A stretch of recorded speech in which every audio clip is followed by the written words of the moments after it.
Entonces, sí, pues creo que es uno de los, digamos así, revisando un poquito de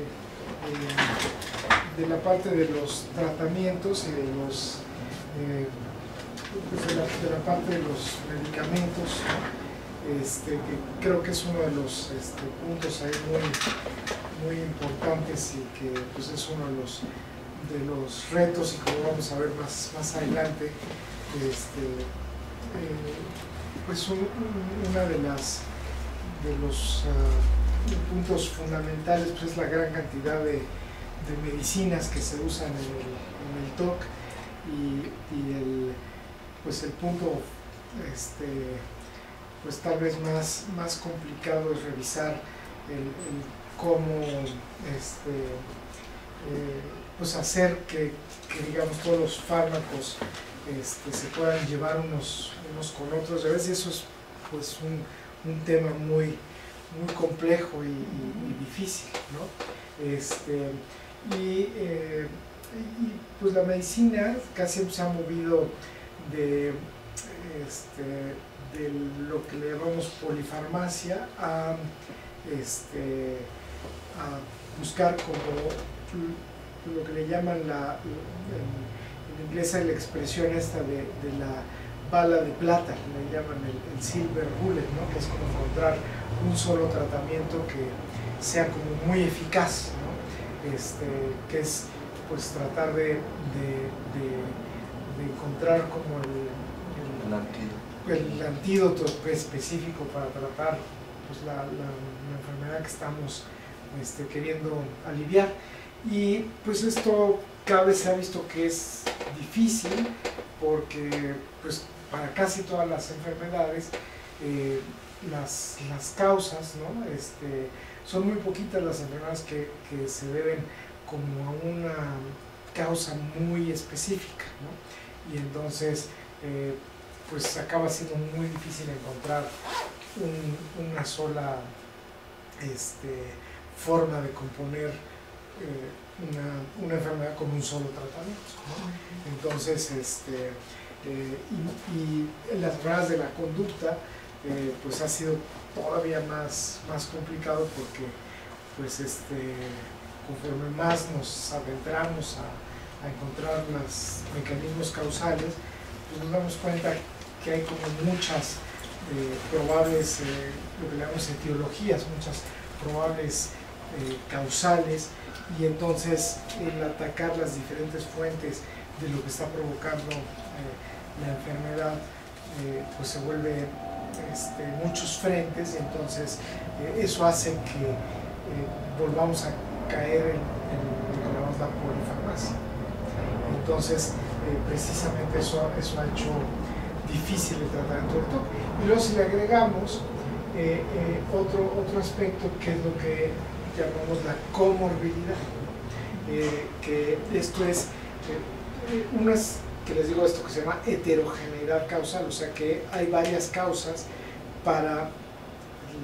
que están atrás de la enfermedad, y la otra es de que la enfermedad a su vez, al tener un diagnóstico, acarrea que uno puede atraer o otros diagnósticos. Pasa como con muchas enfermedades, el que uno tenga diabetes aumenta el riesgo de tener hipertensión o tener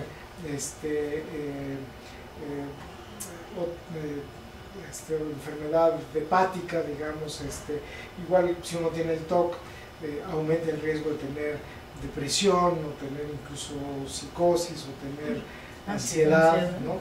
Entonces a eso se le llama comorbilidad, ¿no? Entonces se empieza como a complicar, o adicciones, ¿no? Entonces ya tiene uno que usar no solo para las múltiples causas que puede tener el TOC, sino para las comorbilidades, ¿no?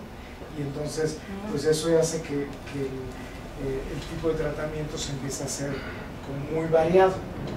Pues de lo que sabemos, bueno, de la epidemiología, es que es la cuarta enfermedad psiquiátrica más frecuente, es la 10ª causa de discapacidad, o sea, de más en funcionamiento. Más o menos lo que se estima es que hay 50 millones de personas en el mundo y alrededor de 2 millones en México que lo tienen. Y la frecuencia del TOC es muy semejante a la de la esquizofrenia, y pues no hay un solo tratamiento desarrollado para esta enfermedad, justo por esto que platicamos, ¿no?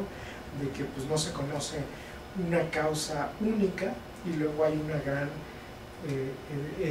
comorbilidad del TOC, entonces no se puede desarrollar un medicamento anti-TOC, digamos, ¿no?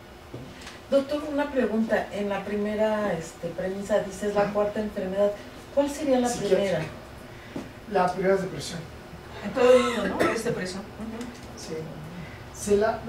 Ahora sí que se la pelean en frecuencia las fobias, o sea, en frecuencia la primera son las fobias, o sea, son más frecuentes las fobias que la depresión. Pero digamos, sin embargo, las fobias, a pesar de que son más frecuentes, a veces no dan tanta discapacidad como la depresión. Entonces, a veces en muchos ámbitos de epidemiología se describe como la enfermedad número 1 en salud mental por su impacto, digamos, ¿no? De usos de servicios de salud, de impacto en la economía, etcétera, a la depresión, ¿no?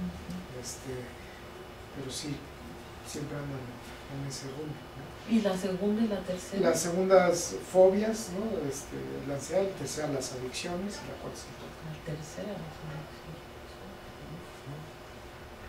Entonces sí son muy Doctor, importantes. perdón, otra Sí. pregunta. En relación... no seas malito, Carlos. ¿Se podría regresar? Sí.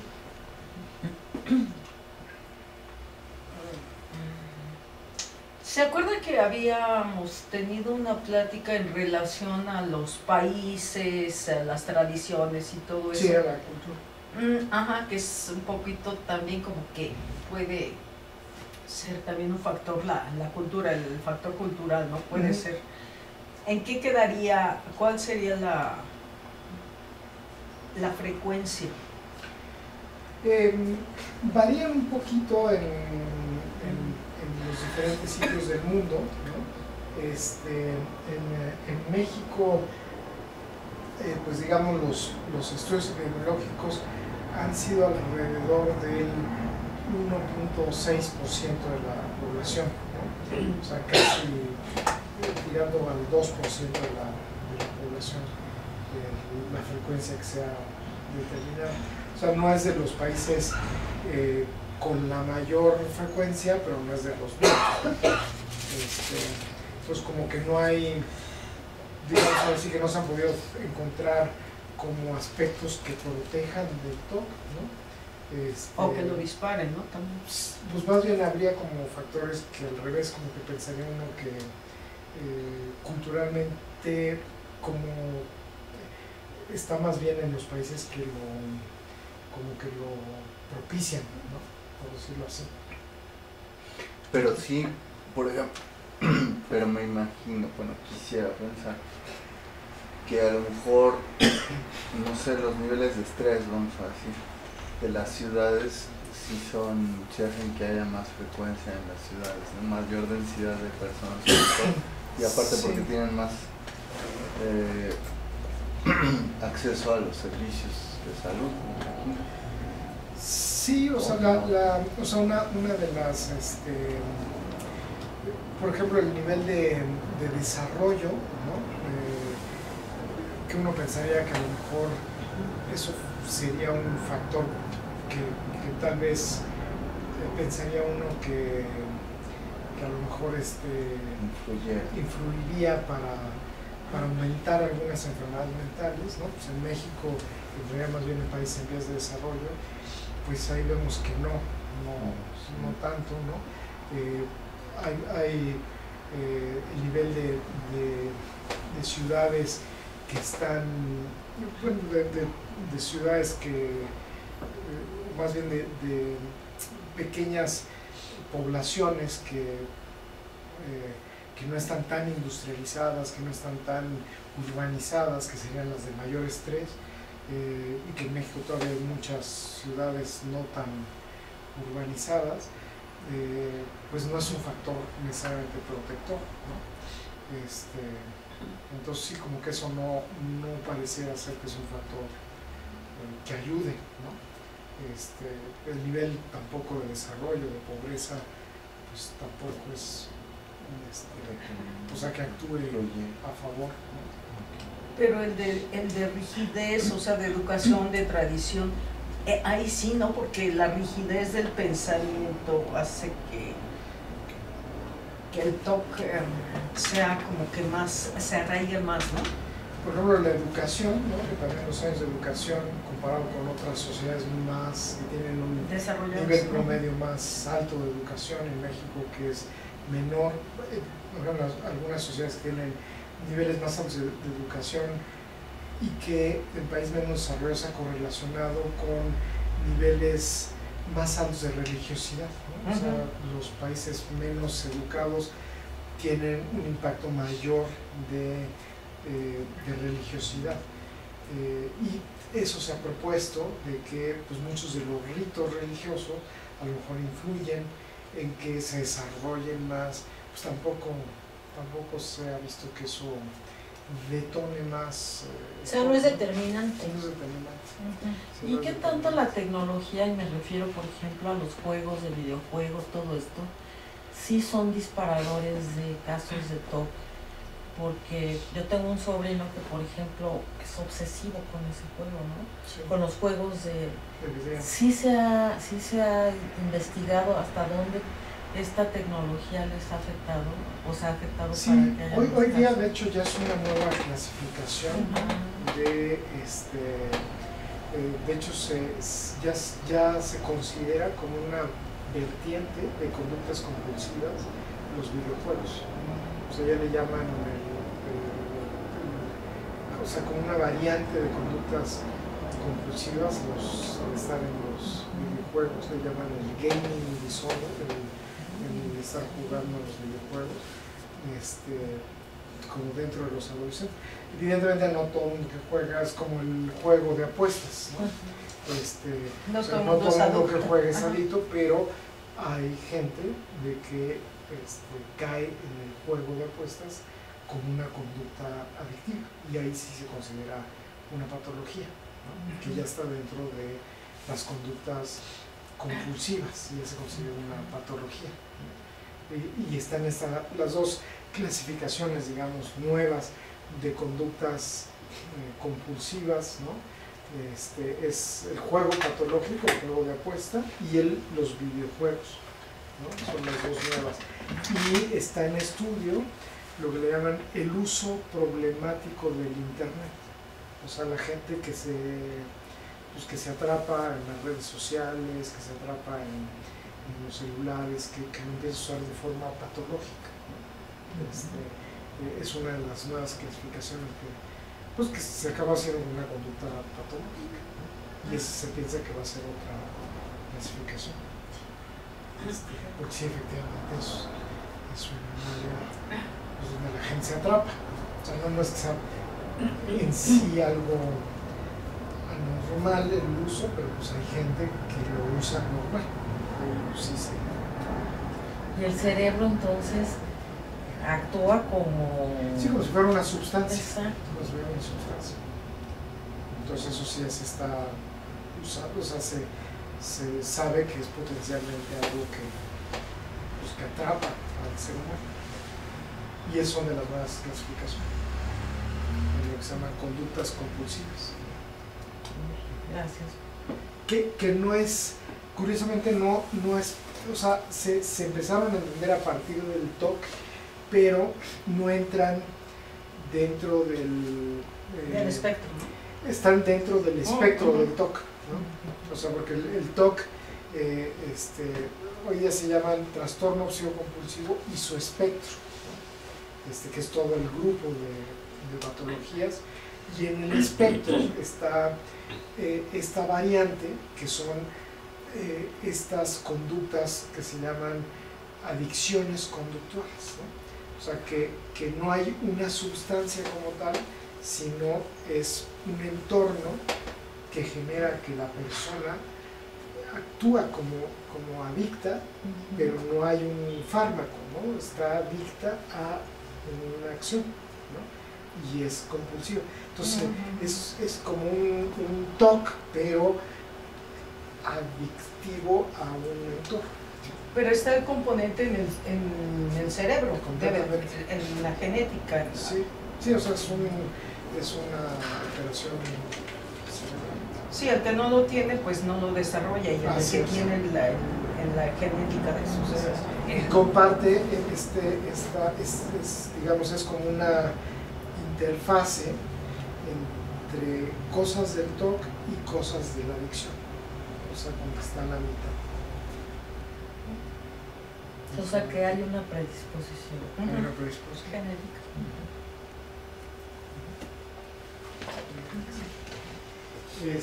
Y bueno, por eso es que se le ha dado como mucho énfasis a la parte compulsiva, ¿no? A la parte compulsiva.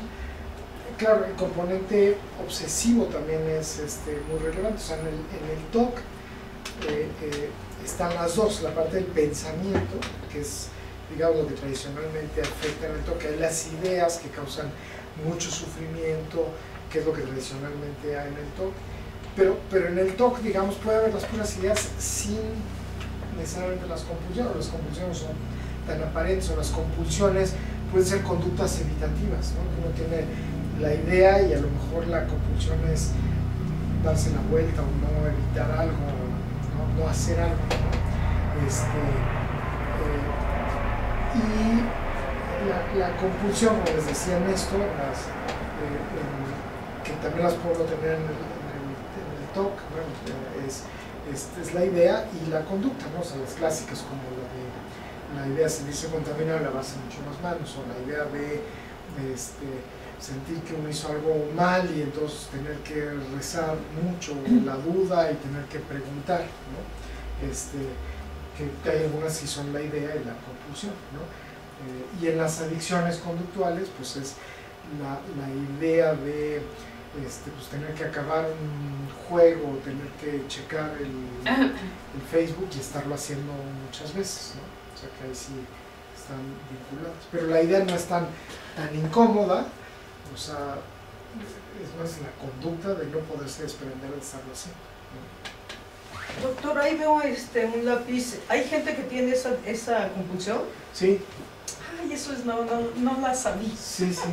Y se acaban los lápices, supongo. Sí, sí, pues aquí está la puntita. Sí, ¿cómo es? Uy. Sí, sí. Sí, el mapa de los años de discapacidad, ¿no? ¿Te acuerdas? Ya es un mapa viejo de la Organización Mundial de la Salud, ¿no?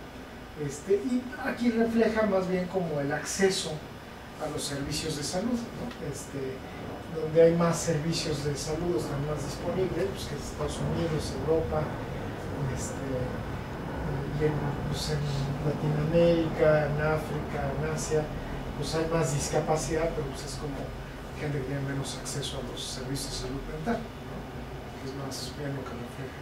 En la India tienen buenos servicios, ¿verdad? Pues lo que pasa es de que aquí mucho lo compensa. Yo creo que la parte de la espiritualidad que hay en esos países, ¿no? La meditación. Exactamente. Que eso ha sido un poco lo que brinca acá, ¿no? Y en otros, como por ejemplo Australia, la parte de Rusia, bueno, o sea, la parte de aquí como de Asia, pues es también a veces el no reporte, o en Japón ha habido mucho, bueno, si hay acceso, pero también a veces ha habido mucho como la negación de la enfermedad mental, y también es como controversial. Y pues mucho lo que se ha encontrado de esto de la imagen, o sea, en esto del tratamiento, ¿no? De que aquí vemos esta parte de la interacción, que esto fue una de las primeras evidencias de neuroimagen, cuando se encontró que el tratamiento tanto de medicamentos como de tratamiento de terapia conductual, se veía que se daba cambios en la reducción tanto del cíngulo como de la corteza prefrontal, o sea, el mismo blanco, digamos, de la sobreactivación de estas áreas cerebrales, ahora sí que se llegaba como a áreas semejantes, evoluciones de áreas semejantes, usando o medicinas o la parte de los esquemas de tratamiento de terapia conductual, ¿no? Entonces eso ha sido muy interesante porque pues, fue la primera vez que como se mostró que ya sea que con el tratamiento de los medicamentos o las obras de terapia conductual podían obtener cambios en el cerebro, ¿no? Entonces eso fue como muy importante pues, para validar tanto la acción de los medicamentos como la acción de las terapias, ¿no? Y pues digamos académicamente, conceptualmente pues es algo muy importante que como que se va en el mismo trayecto, digamos, o sea, como que el objetivo es igual, ¿no?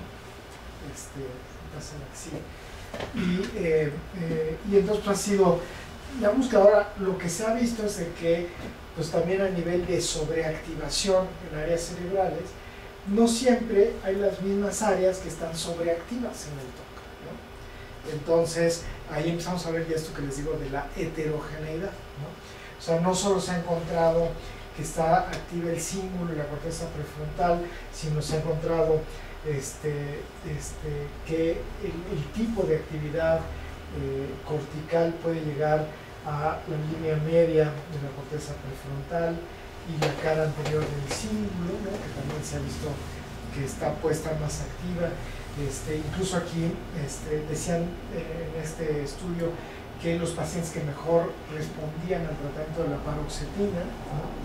Eran aquellos que tenían una sobreactivación de esta área del cíngulo y que a su vez tenían depresión mayor. Entonces ya empezamos a ver la comorbilidad, o sea, que más bien era porque tenían depresión y que tenían esta sobreactivación, y entonces cuando se les daba este tratamiento, eso era lo que disminuía, que fue una de las cuestiones que se argumentó, ¿no? Entonces más bien que la disminución era por la reducción en la depresión, ¿no? Bueno, pues siguen siendo los debates importantes, ¿no? ¿Qué es lo que mejora el TOC o la depresión? Pero pues siguen siendo cosas importantes, ¿no? Doctor, pero una pregunta, ahí en la paroxetina, ¿es para la depresión y para el TOC o cómo es que lo administran o en base a qué? Es que justo es uno de los debates, ¿no? O sea, porque cuando se empiezan a buscar los tratamientos, ¿no? Y ahorita vamos a ver eso, se empieza a ver que muchos de los medicamentos que tienen una acción en aumentar la serotonina cerebral, que se llaman inhibidores de recaptura de serotonina, son antidepresivos y ayudan en los síntomas obsesivos, ¿sí? Pero hay antidepresivos que tienen acciones en mejorar, por ejemplo, otros químicos cerebrales como la adrenalina, ¿no? Esos mejoran la depresión, pero no mejoran el TOC, ¿no? Entonces, hay algunos antidepresivos, o hay otros antidepresivos que mejoran la dopamina, y esos no se ha visto que mejoran el TOC, ¿no? Entonces, los antidepresivos que mejoran la serotonina, al parecer son los que también mejoran el TOC, pero los antidepresivos que actúan en esas otras rutas bioquímicas no mejoran el TOC, ¿no? Entonces sí, antidepresivos que mejoran los antidepresivos funcionan en el TOC, pero solo los que mejoran serotonina, no los que mejoran otras vías, ¿no? Y entonces dice uno, bueno, pero también mejoran la depresión del TOC. O sea, porque la depresión y el TOC, 70% de los pacientes con TOC tienen depresión, ¿no? Y son los que más mejoran, o sea, los que tienen depresión. Los pacientes con TOC con depresión, cuando uno los trata, son los que mejor mejoran al tratamiento. Entonces dice uno, ¿qué es lo que está mejorando la depresión y arrastra un poco los síntomas del TOC? ¿O realmente mejora el TOC? ¿No? Doctor, una pregunta. Sí. ¿Es necesario tomar, forzosamente, si te detectaron el TOC, tienes que tomar necesariamente medicamentos? ¿O también lo puedes tratar con una terapia psicológica, por ejemplo? Bueno, lo que veíamos es de que en la terapia conductual, Sí, ¿no?, mejora, o sea, también se produce la mejoría, claro. igual que con el tratamiento farmacológico. Entonces hay gente que mejora con la pura terapia sin tomar medicamentos. La cosa es hacer la terapia, ¿no? O sea, porque a veces la terapia conductual no es sencilla de llevar a cabo. Okay. La terapia conductual y cognitivo-conductual, que son las que han mostrado éxito, que no son sencillas, ¿no?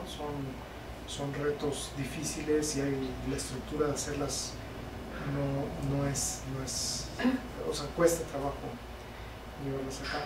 Pero si hay pacientes que han salido adelante solamente con la terapia, Que mejoren, sí. sin la necesidad de ningún fármaco. Sí. Pero también dependiendo, ¿eh? Yo por ejemplo tomé las dos al mismo tiempo y sí, creo que no podría una sin la otra. Tendrían que haber sido al principio sobre todo las dos. Porque, por ejemplo, en cuestión de concentración, eso, el fármaco ayuda mucho. Sí. A mí me pasó con Hola, Sí. buenas noches. Sí, lo que pasa es que varía, o sea, depende de cada caso. sí, la severidad y todo eso, sí, del caso. Y del tipo de TOC, ¿no? Del espectro que tenga uno. Hay unos, por ejemplo, que del lavado de manos, eso sí sirve mucho la cognitivo-conductual, ¿no? Pero a lo mejor para otros tipos, por ejemplo, como el sexual o no sé qué, el TOC, no serviría mucho, ¿no? La cognitivo-conductual. Sí, o sea, Dependiendo del espectro. Y de la persona, ¿no? También un poquito, pues a veces, como en muchos tratamientos, depende la experiencia que hayan tenido, ¿no? O sea, porque hay gente que pues han pasado ya por algún medicamento, por otro, por psicoterapia, por otra, ¿no? E incluso pueden haber tenido fallas a varios intentos en varias terapias, varios tratamientos. Ahora sí que repetidas no respuestas a varios intentos, ¿no? Entonces hay que pues estar, o sea, no es una enfermedad que responda fácilmente. ¿Y también va en avance? ¿O va acrecentando con el tiempo? No necesariamente, lo que pasa es que sí, o sea, no es que sea degenerativa, digamos, pero sí puede haber momentos en donde se presenten episodios más severos y otros momentos en la vida en donde esté como más tranquila, ¿no? Y de repente se incrementa y luego se incrementa por vivencias. Sí, que factores pasan a externos. factores Por externos. ejemplo, la falta de trabajo, entonces te detona la Pérdidas. ansiedad, pérdidas, y entonces otra vez tienes que estar, pero si llevas la vida más o menos, estás bien en ese momento, sí baja mucho, ¿no? Sí, claro. La ansiedad. Sí, depende también pues de pues, esos aspectos hasta de la misma salud general, ¿no? O sea, sí, es multicausal justo, ¿no? De esto que hablamos de la comorbilidad, ¿no? De interacciones con otras enfermedades, o sea, sí hay muchos otros aspectos. Incluso otro punto muy importante es lo que se llama la cognición, ¿no? Que eso también que esto, digamos, ya no entra ni en comorbilidad, sino el perfil cognitivo, que es como qué aspectos de los procesos intelectuales están afectados o marcados en el TOC, digamos, ¿no? Digamos, qué circuitos cerebrales están como no funcionando al 100%, ¿no? Y nuevamente, no en todo el mundo, porque pues hay muchos TOCs, digamos, ¿no?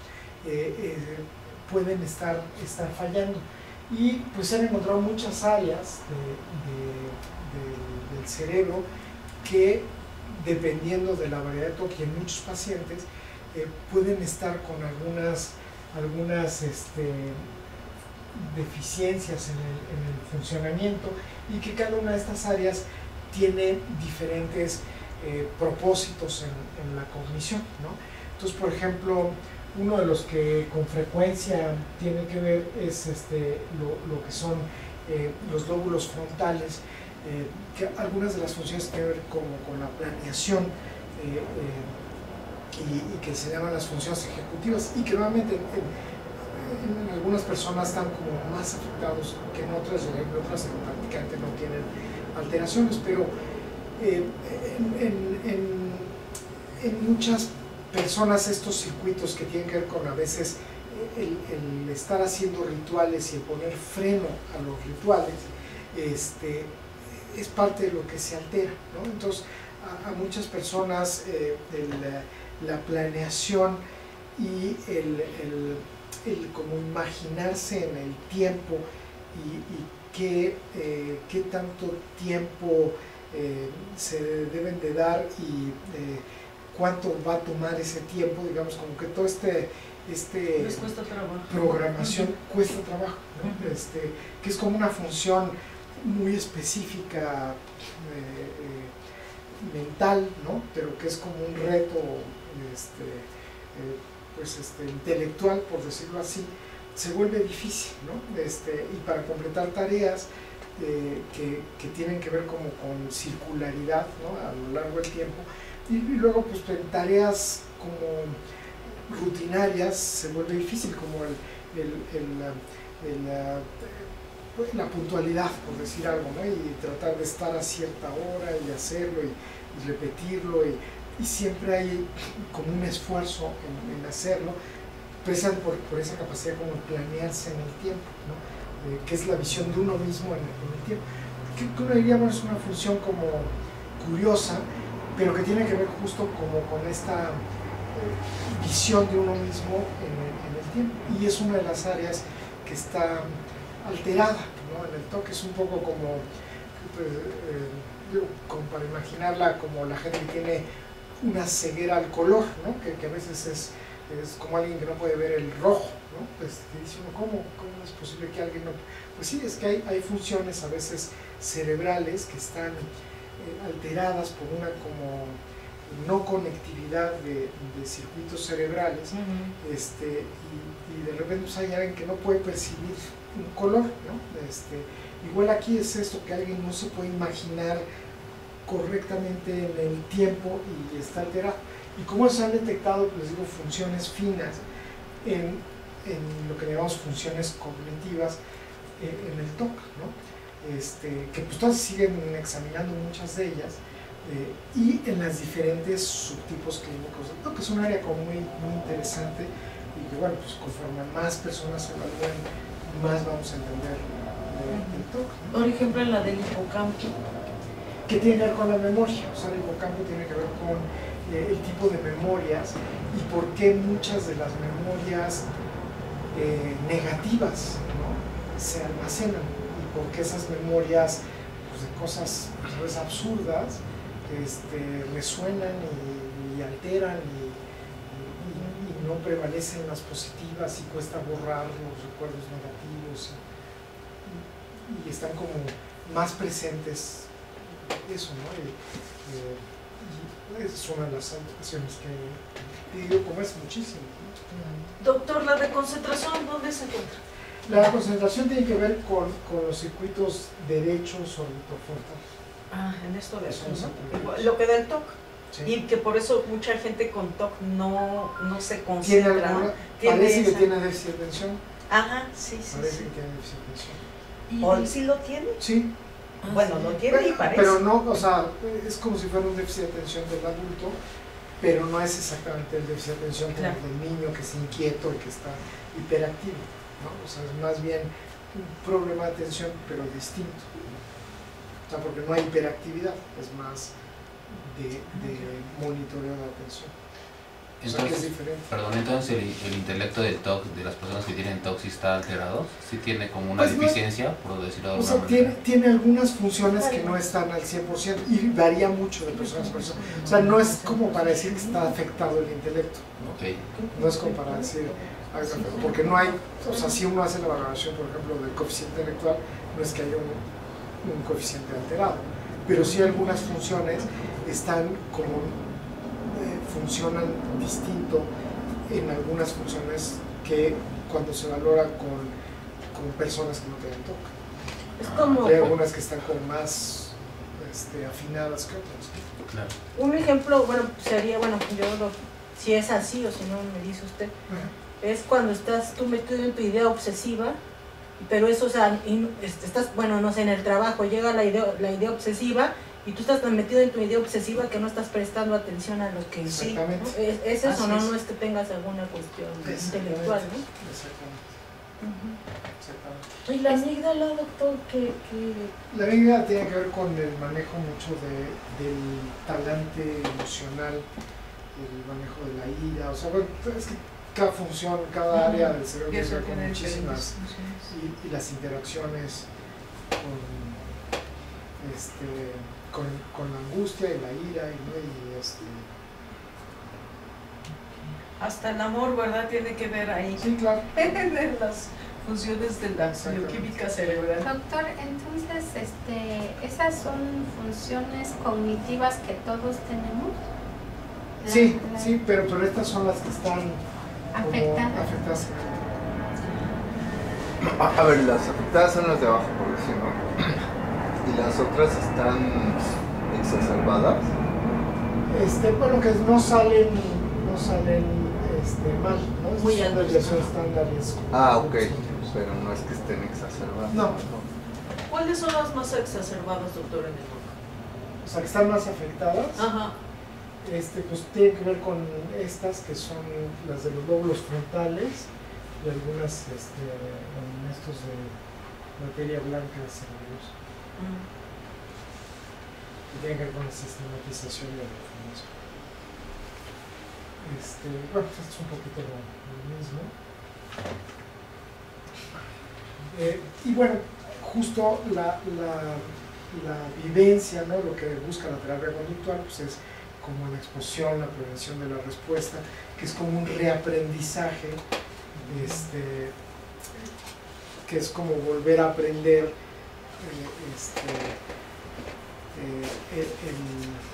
como volver a tener la experiencia de eso que uno teme y volverlo como a incorporar ya sin el temor de que sea catastrófico, digamos, ¿no? Es un poquito como la teoría de la terapia conductual, ¿no? Pero que pues es como eso, volver a aprender algo a lo que uno teme muchísimo, por eso es que no es tan fácil pasar por el proceso de la terapia conductual.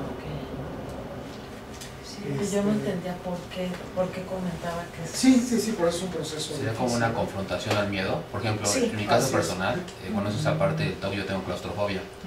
O sea, sería como, por ejemplo, ponerme en un lugar cerrado para poder superarlo, en pocas palabras. Enfrentarte a tu miedo. Digamos, sí, exacto, pero se tiene que hacer paulatinamente, a base mucho, o sea, de forma continua, repetidamente, por muchos días, ¿no? O sea, no es de una vez lo hago un día y No, se claro. acabó, porque entonces más se arraiga, ¿no? Claro. O sea, es un proceso de dedicarle muchos días y mucho tiempo. Ah, perfecto. Sí, no, nunca se hace así de un solo día, pues no es peor. Claro. Sí. Es Y contraproducente. hay que hacerlo pues así con todo un diagrama de hojas, o sea, es todo un proceso detallado, ¿no? Entonces, sí, esos tratamientos pues toman tiempo. Y luego la parte de los tratamientos farmacológicos, esto es así como el esquema que siempre se hace como a la neurona, ¿no? Esto es lo que se llama el botón sináptico, que es la terminación de la neurona, donde está, donde termina, digamos, una neurona, y aquí está habitualmente lo que manda el mensaje de la neurona, que son lo que se llaman los neurotransmisores, y estos neurotransmisores mandan la señal, que son los mensajes químicos, que habitualmente son estos químicos que ven la serotonina, la dopamina, la adrenalina, ¿no? Y que son los que contienen las células nerviosas, entonces, y que se mandan de una neurona a la otra, y hay receptores que los captan, ¿no? Entonces la teoría, digamos, es que, por ejemplo, es como restablecer un balance, que fue como el descubrimiento de estos químicos, ¿no? De que por ejemplo, en la depresión, lo que se vio es que hay neuronas que transmiten serotonina y lo mandan de una neurona a otra, y se veía que al incrementar la transmisión de la serotonina que normalmente manda una neurona a otra, si forzaba uno a que hubiera como más envío de la señal que normalmente emitía, o propiciaba uno que digamos, este envío se hacía bloqueando lo que se llama la recaptura, ¿no? Que esto hacía como que se exprimiera o se ordeñara más a la neurona. Esta sobreemisión de serotonina en personas que tenían depresión mejoraba los síntomas depresivos, ¿sí? Entonces, el ordeñar más, digamos, a las neuronas serotoninérgicas, pues de ahí vino la teoría de mejoría de serotoninérgica en la depresión. Entonces se dijo, pues seguramente lo que está pasando es que la persona con depresión, por alguna razón, deja de tener suficiente serotonina, ¿no? Entonces, en el momento que uno está forzando a que haya más secreción de serotonina, mejora la depresión, ¿no? Y pues le digo, ahora sí que lo mismo aplica para el TOC, ¿no?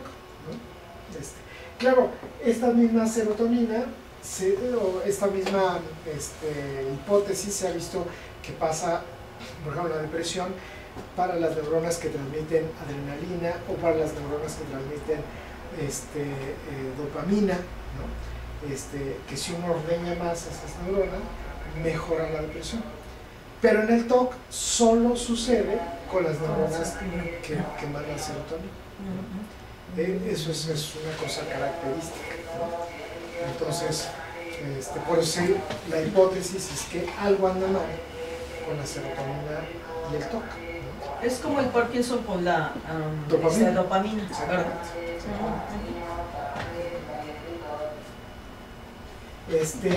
Otra de las teorías,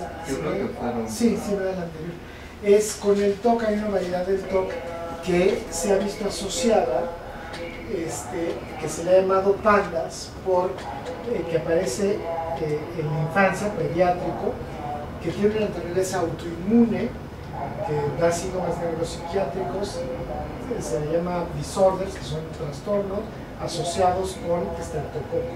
Entonces, del acrónimo, de las iniciales, quedó pandas, ¿no? Pediatric Autoimmune Neuropsychiatric Disorders asociados con estrep, ¿no? Y esto quiere decir que se empezó a ver que niños que cuando les dan infecciones de la garganta con estreptococos, quedaba como secuela TOC, ¿no? Y se enfermaban sobre todo hay infecciones graves de estreptococo. Incluso hay una forma muy grave de infecciones de estreptococo que afecta el corazón, que se llama fiebre reumática, que es frecuente en México, y una todavía más grave que da una encefalitis, que incluso llega a dar unos movimientos raros, que se llama Corea de Sidelham, ¿no? Y una encefalitis de Bonnet-Connors. Hay varios síndromes raros de complicaciones de estas infecciones y dejan como secuela el TOC, ¿no?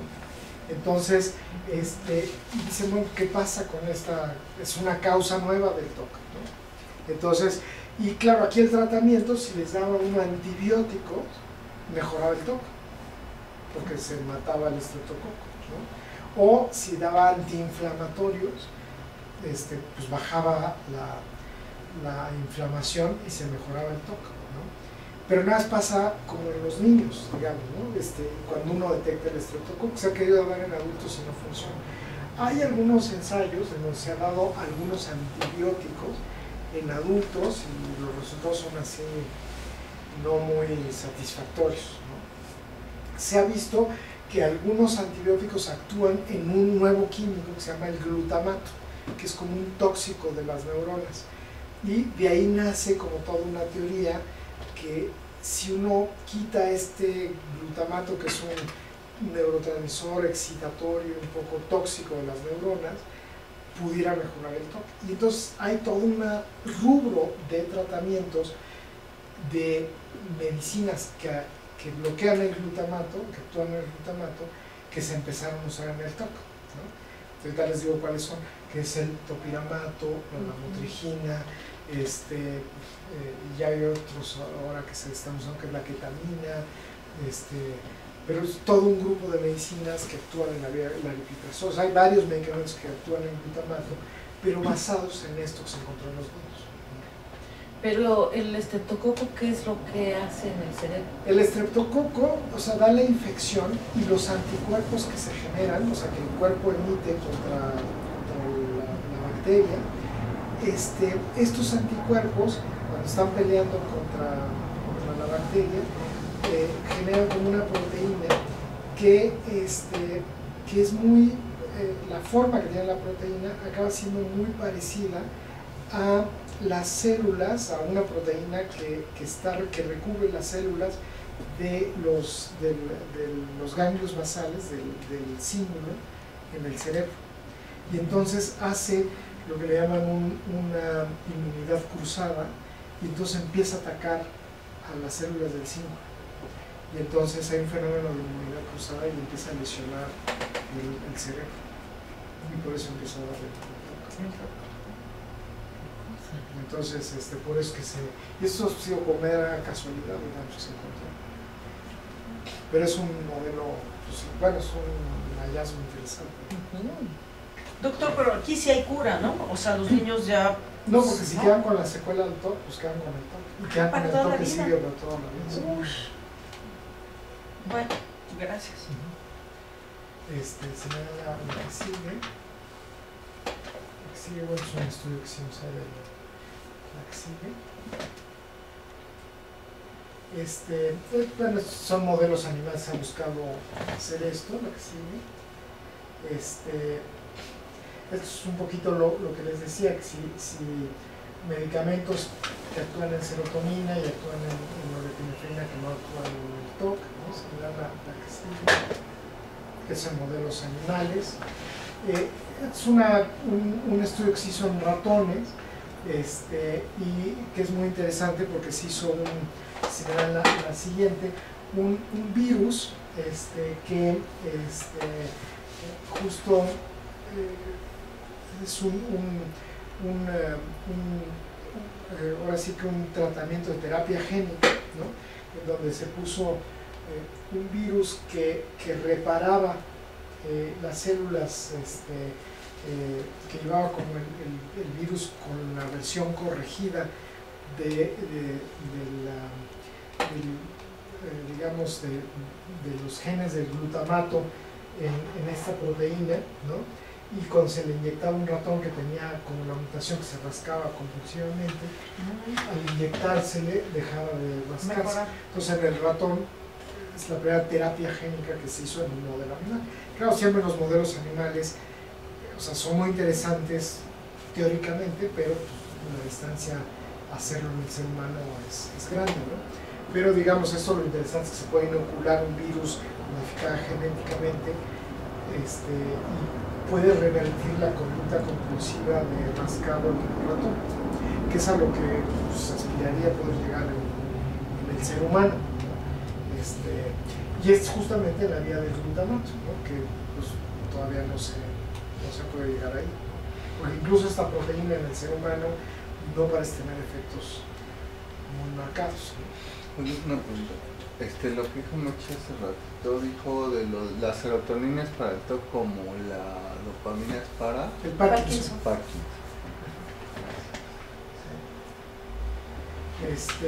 Es un poco como todos los trastornos asociados al TOC, ¿no? Esto que hablábamos del espectro y la comorbilidad, ¿no? Entonces, pues son muchísimos. Entonces todos estos se pueden presentar. que es el trastorno dismórfico corporal, el síndrome de Tourette, los tics, la anorexia, la depresión mayor, el trastorno de pánico, la agorafobia, la claustrofobia, ¿no? El trastorno de ansiedad generalizada, el trastorno obsesivo de la personalidad, la tricotilomanía, los trastornos del arreglo, bueno, entonces, todo lo que es Depilarse. depilarse, pellizcarse, el déficit de atención, Todo eso. o sea, realmente es una cantidad de pacientes muy, muy grande. Pero uno puede tener, por ejemplo, 3. Sí, no. O Y sea, ya no, con eso ya. no, o sea, incluso hay gente que las tiene. O ninguno, ¿no? Podría ser Por- que el Nada más al productor. toque. Sí, ya con el de checar eso, por ejemplo, o el lavarse las manos, ya sería simple. No, el más frecuente es toque de presión, ¿no? Ujú, Yo digo, estos ujú. son 70%.